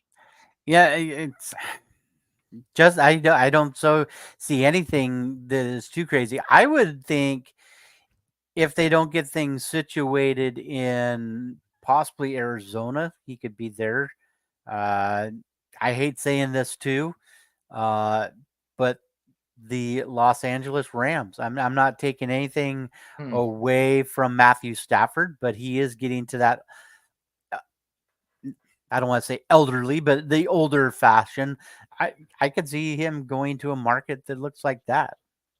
Why wouldn't you want to have Justin Fields and throwing the ball to Cooper Kupp on a regular basis? What about Justin Fields to Pittsburgh? I'm trying to remember where is Justin Fields is originally from. He played in Ohio State. So, I mean, there would be a local area. That I don't think sounds NFL intriguing. teams care about that as much. Maybe during draft day they get excited for it, but after that, I don't think that matters. Obviously, Atlanta is like the favorite on all of these quarterbacks, but I don't think Justin Fields ends up in Atlanta. I think Kirk Cousins ends up as an Atlanta Falcon, which brings me back to my original point. Russell Wilson, I think his 2 most likely landing spots could be the New England Patriots or the Minnesota Vikings when they let Kirk Cousins go. Yeah, it's crazy to think that they're getting to that point, but I think it's time for Minnesota to move on. I mean, with them moving on from Matheson and then what they did last year, the other running back. I mean, there's lots of movement and things that could happen with Minnesota as that team fell quite short last year of what their expectations was, and so maybe it's time for them to make a bold point in that one. Um, I still am shocked that Chicago wants to move off from this when they could easily find him a weapon. But it's not set in stone with these teams anymore. They're gonna do that in It's the heat of a moment pick. it's a money thing for the Chicago Bears. Justin Fields has not lit up the world as the No. quarterback for the Chicago Bears, and he's getting close to needing that first big contract. Uh, Drafting a quarterback with your number one pick, you reset the rookie cycle, and then you can work with him. Obviously, trading Justin Fields will probably get you at least a second round pick, Hmm. and you already have another top 10 pick as well that you can mess around with as well. I think the Bears are a very interesting team to watch here in this offseason. I mean, you don't really need to say that. Just looking at all the pieces that they have available to move and mess with and tinker around with, they're going to be really fun to watch. Two more quarterbacks to get to before we move off the National Football League. I can't believe you're bringing these two up. Joe Flacco, the Wacko for Flacco. savior of the Cleveland Browns, who had found a fountain of youth and became your comeback player of the year. Does he stay in Cleveland one more year? Does he end up being a backup somewhere else? Where does he go? Well, I think as much as got raised about him, um, Deshaun's going to be that starter again. But they went out and got Dorian Thompson Robinson from UCLA, right? I have to think about the Sounds right. UCLA is where Dorian comes from. Why wouldn't Joe Flacco want to stick around there and know that he's going to be a number 2 or a number 3 guy, right? Hey, go into Denver. Go back to Denver, where he threw up the pass that put the Ravens into Yeah. the Super Move Bowl. on, move on. You're not on the purple side here. You want to be on the purple side No, so you can talk Ravens? What's happening over here? no. But yeah, I think he sticks around in Cleveland one more year. If I'm one of those teams that's going to take a rookie quarterback this year, I'm signing Joe Flacco too. Get him as my backup just in case things go wrong, in case he gets hurt. That's a great spot for him. And then finally, because the reports have come out that the New York Jets have allowed Zach Wilson to seek a trade. I don't know what a team would give for Zach Wilson. I did see, was it Robert Taylor sent me that the New York Jets traded Zach Wilson to McDonald's I for saw that. a A Happy Big Meal, Mac. a Big Mac, and something. And Yeah, I sent back that the Jets robbed McDonald's with that trade. it was a Big Um, Mac, Big Mac, medium fry, and a medium Coke. right. There you go. Where does Zach Wilson end up? Uh, if he sticks around, he's got to drop back. You're right now. Your team, your New York Jets, Yeah. the New York Jets are now Wick have Donald's or four whatever is going on Wick over there. Donalds. Have four guys right now, so it'll be um. I don't know. He's that guy that I think still has not proved himself, especially with he being pulled off back on.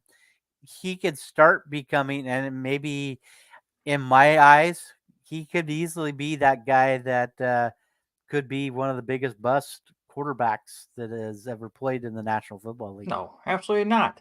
Yeah. He's a bust as far as where he got drafted. But once again, the Jets just squandered a young talent and really mess with his head.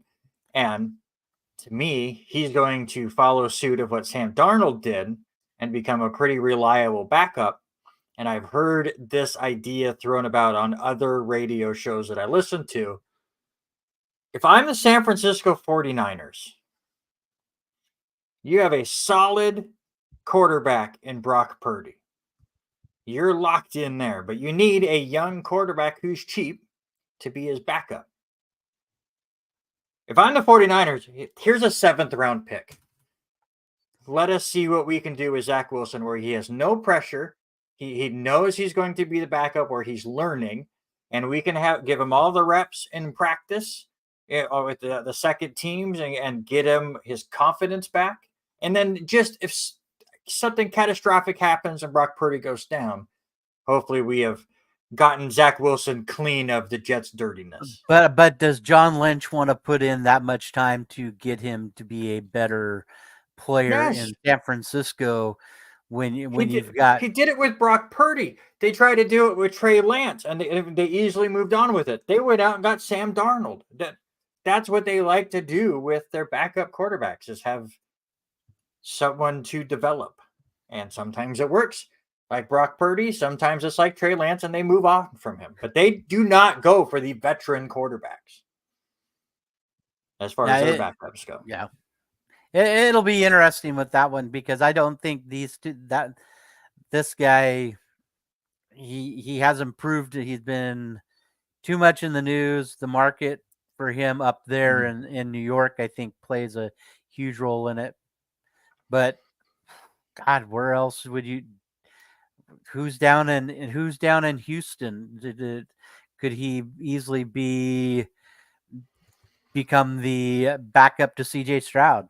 You look at what you got. Case Keenum, who is about that age of retirement. Yeah, but if you have a young quarterback like CJ Stroud, that's where you want your veteran backups. Yeah, that can help them. Brock Purdy's not old by any means, but it feels like he has a good grasp on the starting quarterback position. Let's go ahead and move on to the Major League Baseball. Let's start previewing the NL East. As once again, looks like Zach Eastman might have gotten busy on us. He's a busy dude. All the time. He ends up winning the state title, and he was hoping to hop back on. Maybe he'll surprise us and get on, but we'll go ahead and move on. He did send me his regular phone number to text him, and I have done that, but I've not heard back from him yet. He's a busy guy. All right, NL East preview. Atlanta ran away with this division last year. They won by 14 games. They had 104 wins. Philadelphia finished with 90. Miami with the surprising 84-win year. Mets with 75 wins, and Nationals with 71 victories. Is there any chance in any alternate universe that Loki has messed with where the Atlanta Braves do not win the NL East this year? I don't think so. I think with the changes going elsewhere, I think they get better. We'll get to our over-unders, but we'll get there. I think this gets to a point where this division is going to be dominant for another couple of years before we see any changes below second place. Yeah, Ronald Acuna right now with an injury scare in spring training. We'll see if he misses any time, but they have so many other fantastic talent on that team. They can slowly bring him back. I like the additions that the Braves were able to do. Chris Sale looks younger now in a Braves uniform. I want to say he was hitting 97 in spring training the other day. Reynaldo, I can never say that guy's first name. Reynaldo Lopez is a pretty decent arm that they got from the Chicago White Sox. Aaron Bummer as well, a pretty decent arm they get from Chicago. Jared Kelenic, as you know, from the Seattle Mariners, they add him as well. So the Braves just continue to add pieces. Meanwhile, you look at these other teams and what they did. I mean, the Mets go out and get some of the struggling players from the Yankees, Luis Severino and Harrison Bader. But they traded off everybody at the trade deadline last year. Scherzer, Verlander, Robertson, Tommy Pham was on that team last year, and they will not be on this year. So you think the Mets are going to take a step back. Philadelphia really didn't add anybody. They lose Rhys Hoskins. They lose Craig Kimbrell. They just spent a buttload of money for whatever reason on Zach Wheeler. I don't understand that contract when Blake Snell and Jordan Montgomery are still out there. So, yeah, this just feels kind of like what we talked about in the NL West, where the Braves are going to win the division. The question is double digits or not. Right. And it's almost who's playing for this one, and can they get to the point of making the playoffs in a wild card scenario. And that's what it feels like. I think they run away with it. It's going to be crazy. With that said, let's do our win total over and unders. I got this from Vegas Insider. They take a bunch of different sites and accumulate all the totals there. So we'll run there and we'll start with the Atlanta Braves. 104 wins last year. Their over under is just 101.5. That's an easy over. Yeah, 1,000%. I would put it probably closer to 110.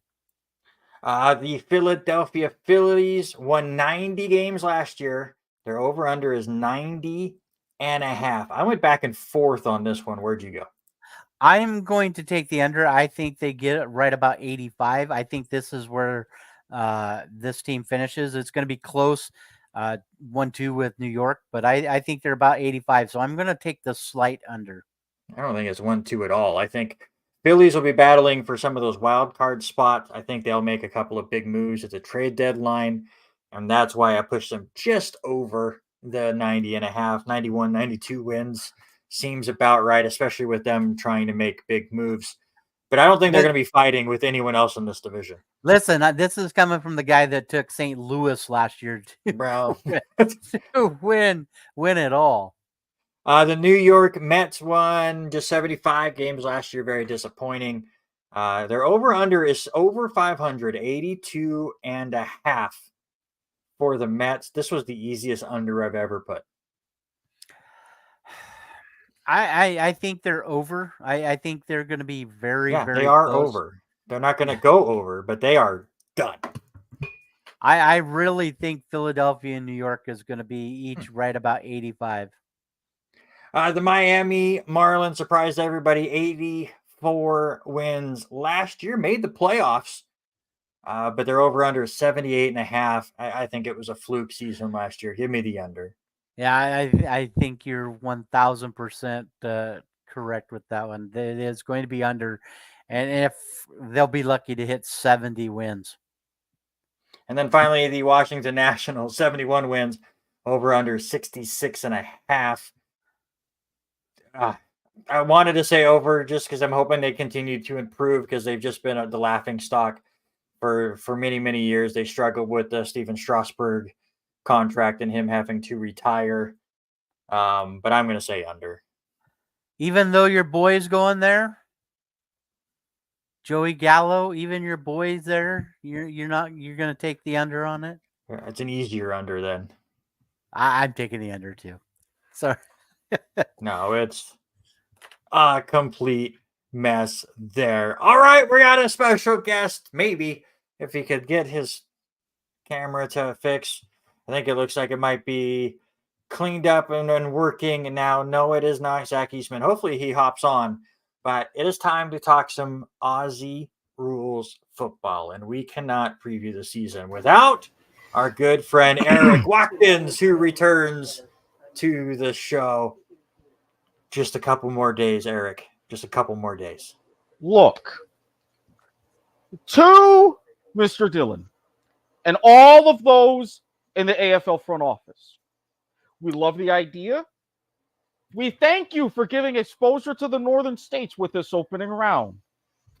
But give us a little bit more of a heads up if it's going to be a thing. We're used to the kind of splitting everything up and the openers and stuff, but we're going to want to need to adjust. We're thankful, but give us a bit to work with. That's I've been pushing, trying to share the knowledge of AFL to my students who don't play baseball but wanted to follow football. It has been crazy talking up these and all the scenarios, getting ready to watch. I watched the last game the other day, Geelong playing that one back and forth. But sir, I have a question for you. When do we get to start 1,000% and go full bore on AFL, a weekly thing here in the United States? When do we get a team? I mean, I give all kinds of credit, and I want everybody to follow the United States Australian Football League They've been around. There's a lot of local clubs to support. They have huge national championships every year. They've been around since 97. The issue is, if you want it done properly, we need grounds that are that size. Now that we're getting a couple of big cricket grounds, like in Grand Prairie, Texas, like in, I believe, around Seattle, Washington, D.C., you're going to have a temporary one for the World Cup in New York. If you can get some permanent grounds like that, there could be some ground swelling for at least some form of professional league in that sense. I'd say give it a couple of years, maybe tempt the AFL to come back to the United States like they did in the late 80s, early 90s for some matches. If you can get that going, we've already seen with the other Australian code and the NRL, huge season opener in Vegas. It can be done, but there's just steps. Yeah, we're all about getting people to watch these other sports, and so that's the biggest thing. And I'm excited. So I'm going to throw a story that I read today, sir, and I'm going to throw it your way. Tell me your opinion. St. Kilda defender Jimmy Webster received his punishment finally for that huge mark. They give him 7 games. Were you shocked with that? The fact of the way that they were handling this with the new state of the tribunal and trying to get those tough marks and bumps out of the game, I think it's only a tiny bit harsh. I would have thought maybe 5 or 6, but I'm really not surprised because they have a huge emphasis: concussion protocol, player safety, protection from injury. So they're really backing things up by having these levels of suspension. So it's a little bit, but you're at least setting the tone. Say, hey, going forward, be aggressive. You can go ahead and defend and everything else, but just watch carefully. And I think we've seen that a little bit more in some of these preseason matches. Hopefully that carries over to the opening round in round 1. Talk about that opening round, and as Robert said, all 3 of our teams, we have to wait another week before our season gets going. But we get 4 games this week. Sydney versus Melbourne will kick things off. You can watch that, I believe, on FS2, 12:30 a.m. early on Thursday, so very, very soon. Friday morning, you get Brisbane versus Carlton. Friday night here on the Pacific Coast time, you get Gold Coast and Richmond. And then on FS1, I believe, Saturday morning, 12:30 a.m., you get GWS and Collingwood. Out of those 4 games, what's the one you're really looking forward to checking out? Gold Coast, Richmond. All the talk about Damien Hardwick, long career, bringing a dynasty to the Tigers, decides, nope, I'm done. Then decides, hey, wait a minute, I'm going to go to the Gold Coast Suns. Already surrounding talk about maybe Dustin Martin, a bit of a smoky, find his way up to the Gold Coast late season. Can he finally be the guy to bring the Suns to the finals for the first time ever? Dream matchup with all those storylines right out of the gate. That's the one I'm really going to try to tune into. All right, now we're going to put you on the spot and get a couple predictions from you. We'll give you ours as well. Let's start on the bottom end.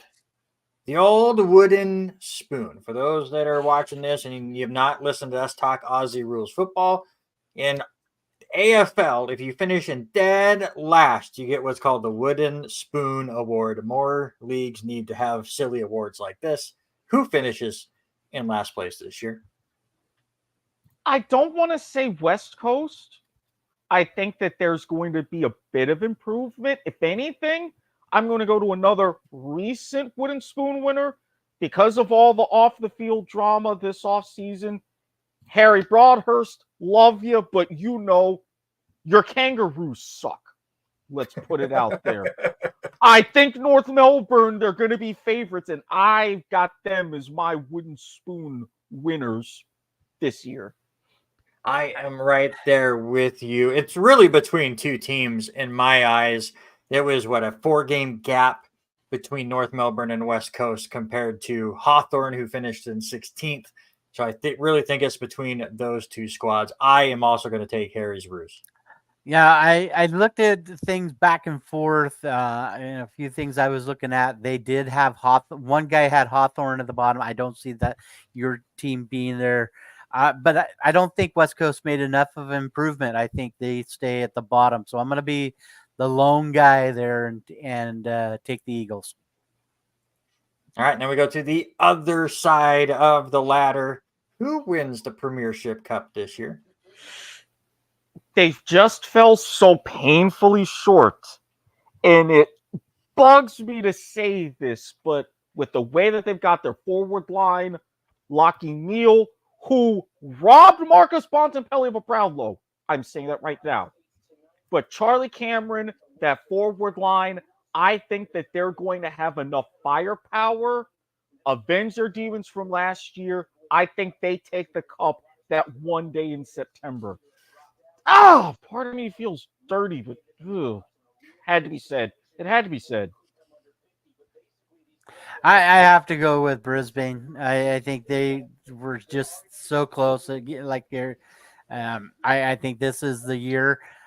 I sure hope my team makes a big run for it and gets a little bit better than what they did. Been impressive with some changes, but I'm going to go Brisbane. I'm going to go a little off the rails here. Collingwood won it last year. I was tempted to take them again this year. We're going back to back a little bit more commonplace in AFL than the National Football League, but I'm not going to go that route. Let's go with the old Blues. Give me Carlton. Upset pick, I think, a little bit. They finished 5th in the ladder last year. One of the few, again, with Robert looking at some of the experts over there in Australia and where they were placing them, most people put them in the top 5. So why not give them that extra little bump, see if they can actually get something going in the finals? But you really think with their key injuries and their Collingwood-esque finals hoodoo, you think that they really get over the hump? I mean, top 4, I'll give it to you. Maybe a preliminary final, which is the round before the grand final. But I don't know. I'm going to bookmark this and see where you're at because I'm not seeing it. I'm not. And that's totally fair. Again, I really didn't want to go. Everyone that I was looking at was taking Brisbane. I was like, I don't want to go with the obvious route. Can't go Collingwood back to back. Was bouncing around, and I agree. There's some injuries that Carlton has to overcome. It's a very long season in Aussie rules football, so hopefully they can clear that out. Yes, they have had some horrible finals appearances over the last couple of years. See if they can bounce back and get things going. I like for the underdog in Aussie rules, and that's really the other fun thing about this sport. It always seems like there's one team that just comes out of nowhere and makes a deep run. They don't always win the cup by any means, but I think Carlton finally takes that next step. Yeah, you hit on it. I mean, we're talking about a 24-week season that 23 weeks for the most part everybody plays, but still anything can happen. Injuries, look at how Geelong wins it in 2022, then has a down season with everything injury-wise last year and slides so far down. I think it can happen with anybody. And so I think those two teams between Collingwood, Brisbane, just very evenly matched up. I think it could be either one of those teams right back in that same spot. Yeah, and that's why I say you look at the teams that made the significant changes in where they were. You said with Geelong. I'm not really quick to say, they're going to be even worse, but I'm telling you right now, you are going to miss Isava Ratugolea.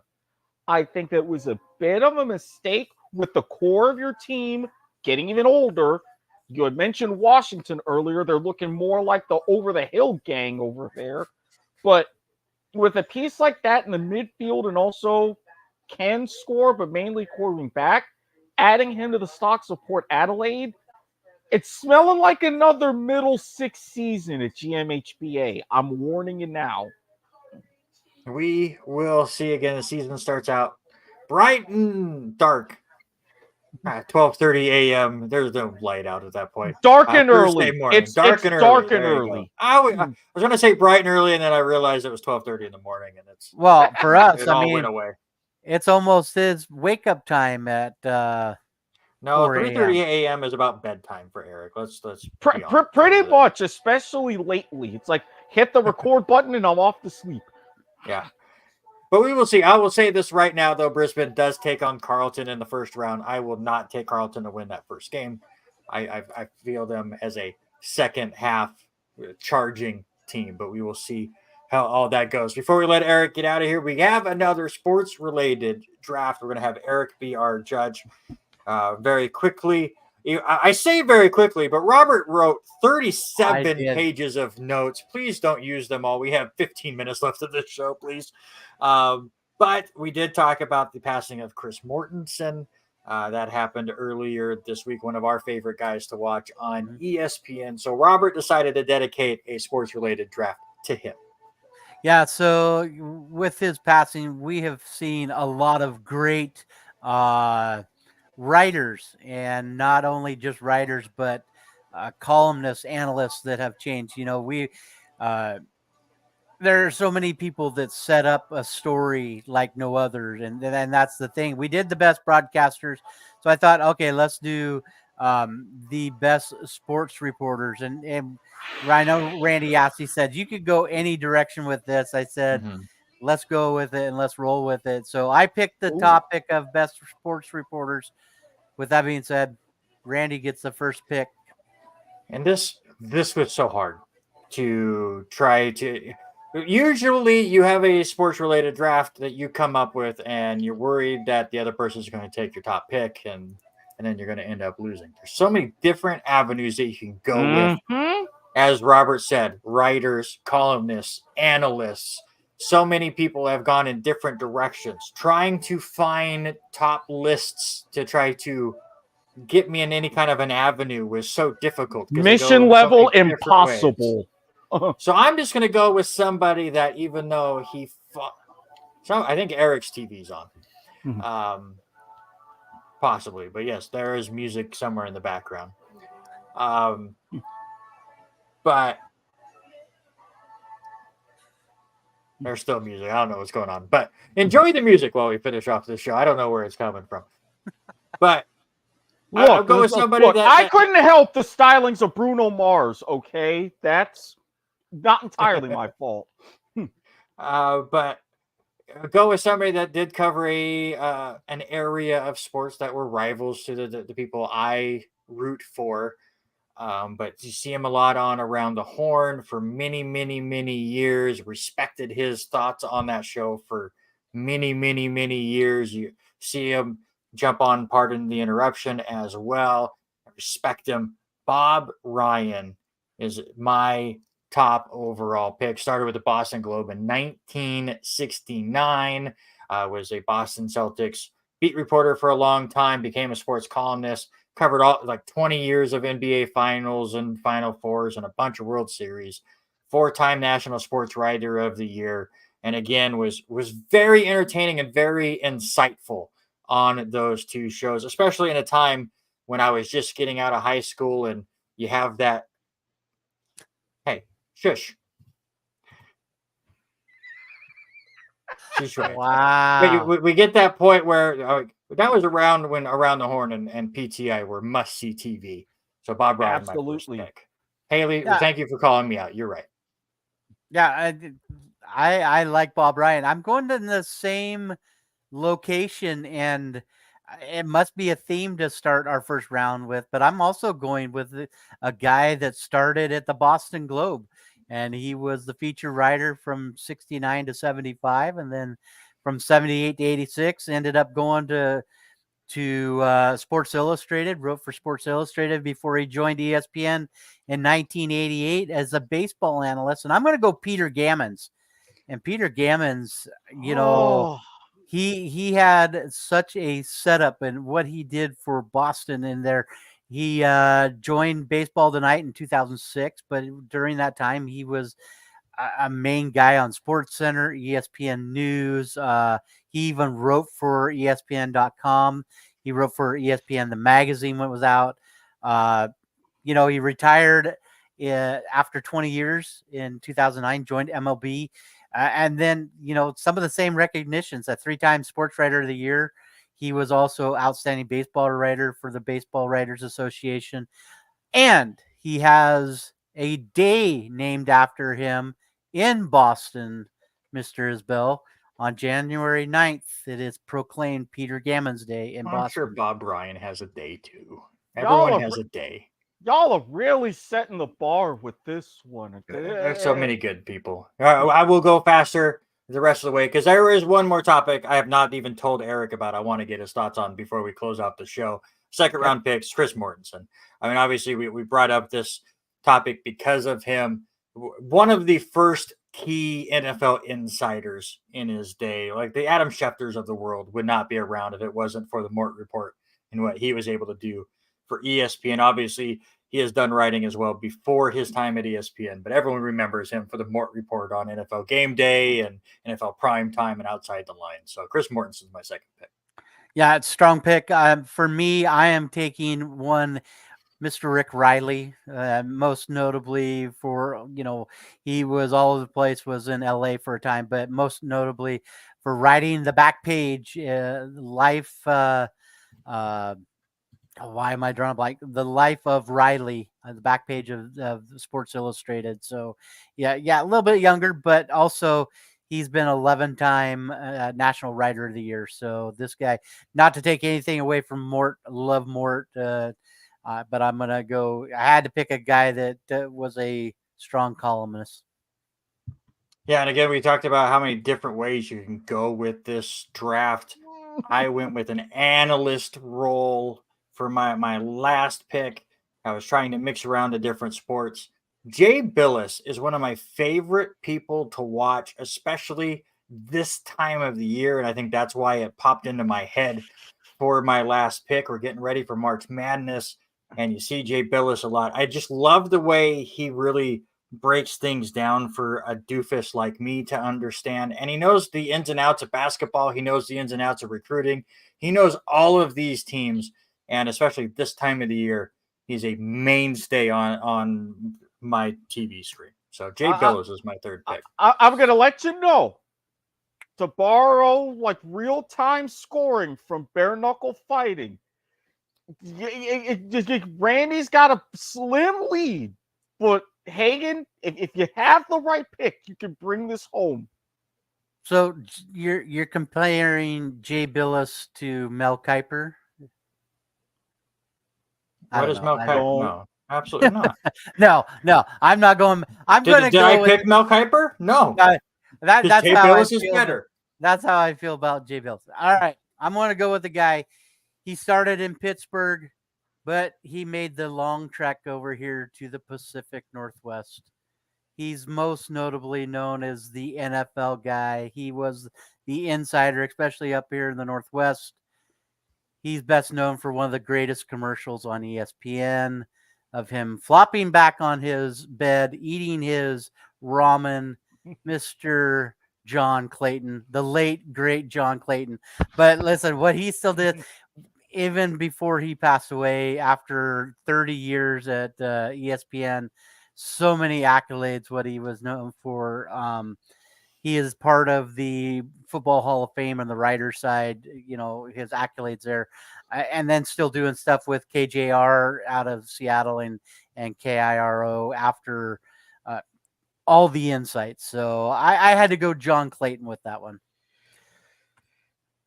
I said he had to have a strong name to really bring it home. Randy, I'm sorry. They're all good groups. He got it. The fact that I should be able to say it, especially she was leaving. Hey, Ma, I'm done with my segment. Beautiful commercial, especially someone like him. Yeah. Sir, that's 2 weeks in a row. I feel privileged to have 2 wins in a row. Yeah, it doesn't happen very often where you beat. No, it does not. I That's okay. That's okay. Again, this topic was so tough. Like, we don't have the time to do it. And I'm not going to do the Robert thing where but there's hundreds of honorable mentions that we could absolutely hit. But I want to hit on this last topic, the touchy subject.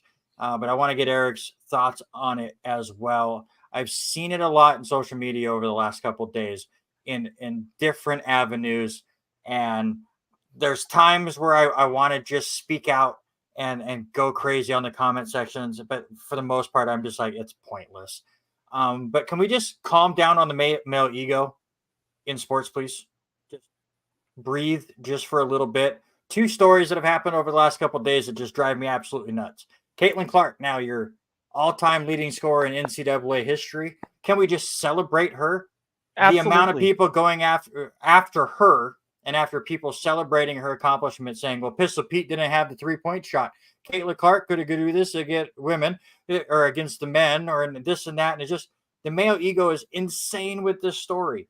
But I had somebody tell me that, like, there should be an asterisk next to it because they didn't have the three-point line back with Pistol Pete. I go, then the record book would have 5 billion asterisks to it right now because a lot of people have scored a ton of points, and while they hadn't passed Pete, they would be on the leaderboard, and no asterisks are given. Why would we give one to Caitlin Clark? Oh yeah, because she's a woman, and you're all upset because a man all of a sudden got passed. Drives me absolutely nuts.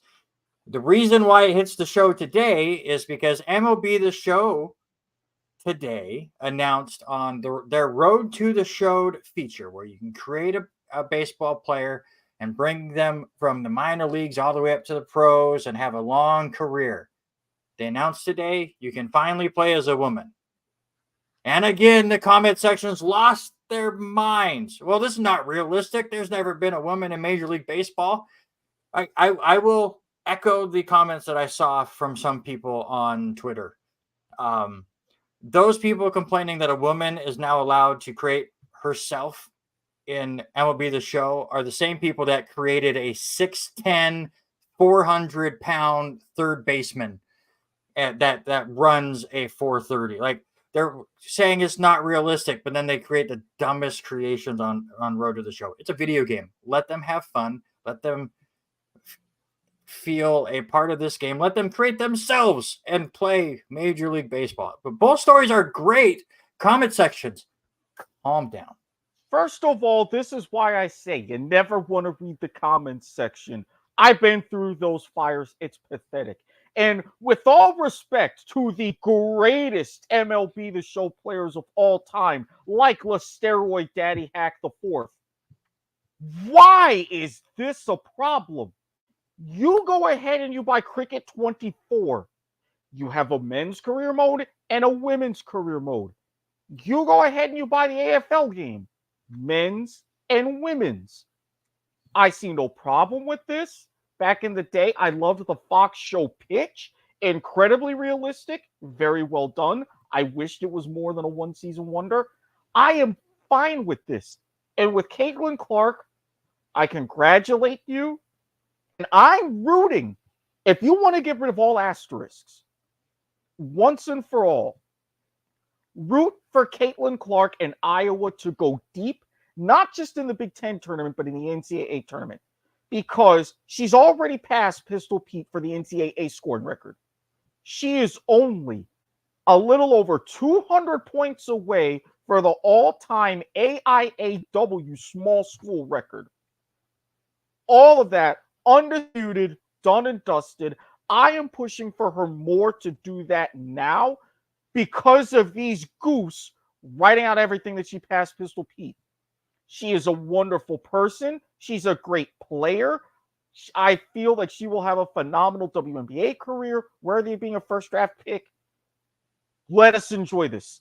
Let us have these moments. And for all those people talking about it, I'm sorry. Did you see the ticket prices for that game against Ohio State? The most expensive women's basketball game ever.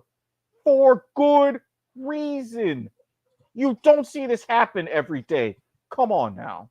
Come on. Yeah, she's a heck of a player. And what I would say to that, it's not all about men versus women. And that's the thing. She can do something with a basketball that I damn sure couldn't do. I can't shoot the shot that she does on a consistent basis, even if her getting into the paint. I enjoy watching her play. Would I love to see it move on? Hell yeah. I mean, I have no issues with the baseball field. You watch, there's a girl right now that is pitching in Washington State, that she is the top pitcher on the baseball team for the high school team she plays for. So be it. Let's Yeah. get over this, but you start bringing in all these other scenarios. You know what? They're an athlete. They can play the game just as well as anybody else. We have some of the best bowlers in our valley. I know damn well I'm not as good as a couple of the women bowlers in our valley, and it just proves that it's not it's not the genes that make it up. I mean, it's the work that they put into it. Yeah, the amount of people that just want to knock somebody down instead of celebrating their accomplishment just drives me absolutely nuts. And those comments this week about Caitlin Clark and Pistol Pete, nobody is knocking down Pistol Pete and what he was able to accomplish during his time on the basketball floor. And nobody is saying Caitlin Clark is a better basketball player than Pistol Pete. Maybe some are. I'm not saying I am, because who knows who would be the better basketball player. Not to mention the record. It's we're celebrating Caitlin passing him for the record, not going she's better than him. Exactly. Not to mention everybody was like, oh, Pistol Pete, this and that. Yes, fantastic player. There's a reason why he only played 83 games officially. Yes, you can talk about freshmen and eligibility and this and that. Look at LSU's records in the late 60s. Did they win? Mm-hmm. No. Sorry. Caitlin Clark, hopefully she gets her national championship ring that she lost out on against LSU. I would love to see that happen as well. Let's just calm down. There's a saying that I specifically have for this moment, but since it's a family show, I won't say it here. But y'all who have known me for long enough know what I would say in this circumstance. Mm-hmm. Well, we appreciate you, Eric, and want to thank everybody that's hanging out with us here on the show tonight. It was a fun one. Someday we'll get Zach Eastman on the show. He keeps saying he's going to get on, and just schedules are not working out and stuff. Obviously is coming up. I'm sure he'll apologize to us, and we'll try to make this work, get Zach on after they were able to win the state title. Next week, obviously, we will start to pivot more towards the spring sports. As for high school, those will get underway. LC will continue to play. Obviously, we'll look at where both the men and the women, hopefully the men, make it into the tournament. One last update for you. OIT right now leading College of Idaho by 1 point, 67-66 with 4:52 to go in that game. Again, if College of Idaho wins, LC gets the automatic bid. If OIT wins, no automatic bid for the Warriors, and they have to hopefully get in as an at-large school. You can find all of those results on lcwarriors.com when those become official. It is March Madness, 1,000%. Go check out Bad Brackets, Best Wrestling Video Games. She came out yesterday. Best Animated Disney Villains will come out next Monday. We're going to have a lot of fun on that channel, as I agree. And nobody would disclaimer that, and that's totally fine. But we'll talk about all that and so much more on next week's episode. But thank you so much for hanging out with us. That's Robert. I'm Randy. That's Eric with us to close out the show. And again, thanks to Tim for hopping on and having a fantastic conversation about refereeing in the area as well. But until next Tuesday, this is the R&R Sports Report, and we are out.